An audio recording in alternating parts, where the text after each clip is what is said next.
আমার বাপ কবরে চলে গেছে। দুনিয়া কাউরে থাকতে দেয় না, কাউরে না, কাউরে না, কাউরে না,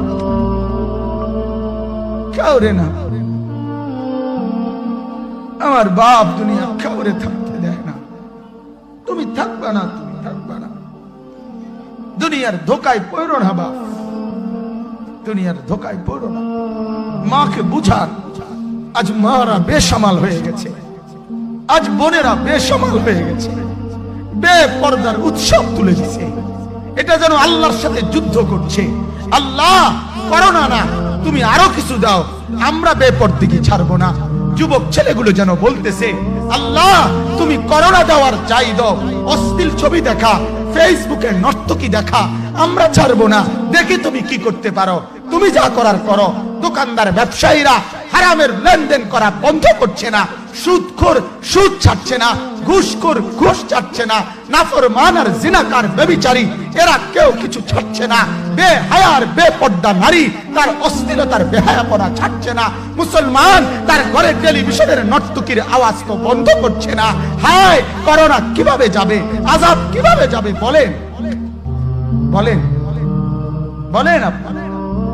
আমার বাপ ফেরাউনের উপরে তো আযাব এতদিন ছিল না, নমরুদের উপরে আযাব এতদিন ছিল না, সাদ্দাদের উপরে আযাব এতদিন ছিল না, কারুনের উপরে আযাব এতদিন ছিল না, লূত আলাইহিস সালামের কওমের উপরে আযাব এতদিন ছিল না, হুদ আলাইহিস সালামের কওমের উপরে আযাব এতদিন ছিল না, নূহ আলাইহিস সালামের কওমের উপরে এতদিন আযাব ছিল না।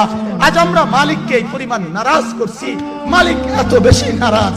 আজ 1 বছর হয়ে গেছে, 1 বছরের চাইতে বেশি হয়ে গেছে, কই করোনার মহামারীর আযাব তো যাচ্ছে না, গেছে গা বলে।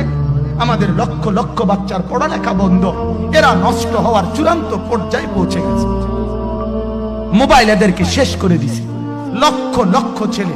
গতকালকে এক মা আমার আত্মীয় ফোন দিয়া বলতেছে, সকাল 10টায় বাচ্চাটা ঘর থেকে মোবাইল নিয়ে পালিয়েছে, রাতের 10টায় মা তারে ফোন দিয়া বলছে, ঘরে আসছি না, ভাত খাইছি না। বাচ্চা তারে বলছে, তোমার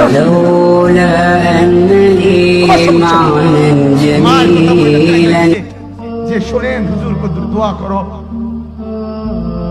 এক বাচ্চা, এক ছেলে, সে যদি তার মাকে কথা বলতে পারে, তার মানে গুনাহ তারে এত মজা দিয়া দিছে, ফেসবুক তারে এত মজা দিয়া দিছে, ইউটিউব তারে এত মজা দিয়া দিছে, নর্তকী তারে এত মজা দিয়া দিছে, গুনার দৃশ্য তারে এত মজা দিয়া দিছে, সে মাকে ধমক দিচ্ছে। রাত 10টা বাজলে কি হইছে, রাতের 3টা পর্যন্ত দেখলে তোমার সমস্যা কি? আমার আখিরাত আমি নষ্ট করলে তোমার অসুবিধা কি? আমার জাহান্নাম আমি ঠিক করে নিলে তোমার সমস্যা কি? আল্লাহ আমাদেরকে মাফ করে দেন, আল্লাহ আমার জাতিকে মাফ করে দেন।